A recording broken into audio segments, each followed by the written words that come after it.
Okay, so here's our project. This is a Daisy Model 25 air rifle, range model air rifle. Daisy built these from the 19 teens, and they are building them the present day, unfortunately in China. This one has plastic stock and handle, and it has a Plymouth, Michigan address stamped in it, which means it predates 1957 or 58. I am certainly no expert, but I believe this to be between the painted stenciling and the plastic handle and the Plymouth address, probably early to mid 50s. Now, I certainly like restoring things, but when I have something like this, I also like to preserve the originality of it. So I like, I want to keep the scroll work and the ducks and the Daisy pump gun and the scroll work down there. I want to keep that. And down here, I don't know if he was the original owner of the gun, but little Ricky scratched his name into the paint down there. I want to keep that. You can go to Walmart and buy one of these for $45 and have a brand new looking BB gun. I'd actually prefer to preserve some of that history that went into this. Now, speaking of the stock, it's really unfortunate. This one was most likely stored in a corner in a very hot building or container, and the stock warped and broke all out, and now we have this mess. And it's unfortunate because the plastic stocks are really detailed. You got this nice pistol grip, got a nice badge or shield with crossed rifles down there.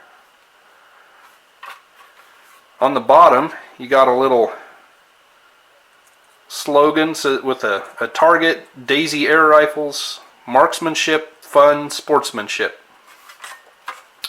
And on the butt plate, you got a little loyalty safety pledge and a little graphic with a boy and his rifle. All cool details. Unfortunately, I cannot find a replacement stock unless I buy a whole gun for way more than I'm willing to pay. I got this thing for $1 at an auction. No one else wanted it. I can't imagine why. So I'm kicking around what I'm going to do, and you'll just find out what I end up doing, because I'm going to find out at the same time. So, new stock, we'll take her all apart, clean it all up, repaint it, carefully preserve the detail that I can, and get back to shooting.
So I want to remove the rust on this piece, but not the paint. Evaporust should be able to handle that.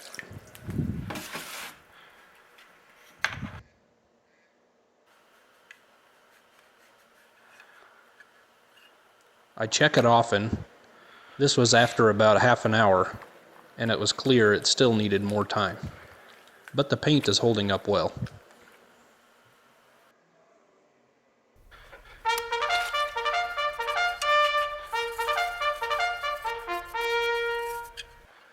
And obviously we were good to go.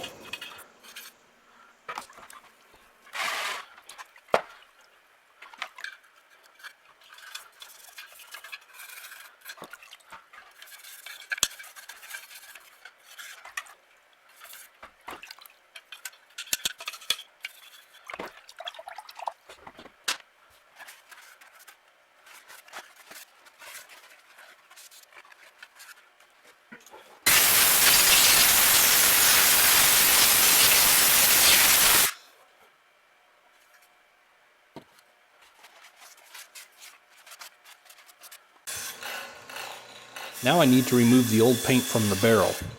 I'm morally opposed to having to clean up the mess of paint stripper, and I don't want to abrasive blast because I don't want all the abrasive getting down inside the barrel where the seals go. So I opt for the wire wheel. The factory originally just applied a single coat of black paint right over the bare metal, so it comes off pretty easily.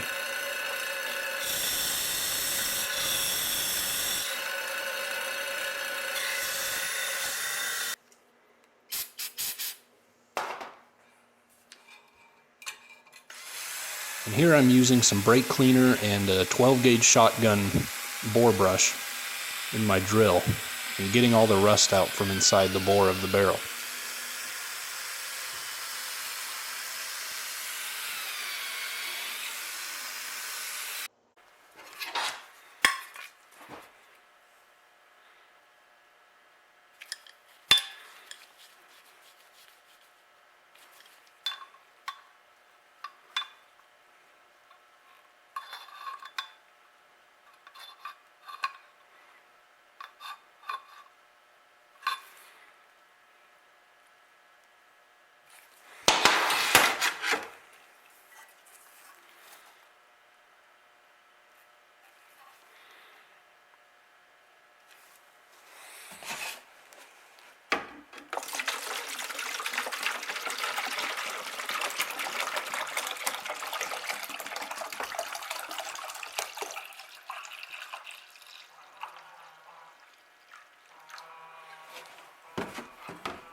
So the function of the magazine works great. The spring's in good shape in there. If you can see that long pencil, it's about the size of the spring in a ballpoint pen, only 10 inches long or a foot long. And as far as that goes, that's in great shape. The slide works really well. So how you would load, you slide all the way forward to the notch and you could lock it. And on the hole on the back, you put your BBs in there till it's this full, and then you could release the clip. Now there are three things wrong with this. The first one has to do with that clip. You can see how nice and straight this part is here. Turn it over and it's all cattywampus. It's at an angle to the tube. That's from people releasing the spring from way back here and letting it snap like that. So you can see it's actually cut into the clip. So I need to straighten that. And you look at the muzzle in relation to the tube, very crooked. And then you sight down the tube. I don't know if you can tell on the camera or not, but the whole thing is very twisted. So I'm going to straighten that, straighten this, straighten this.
Play trumpet,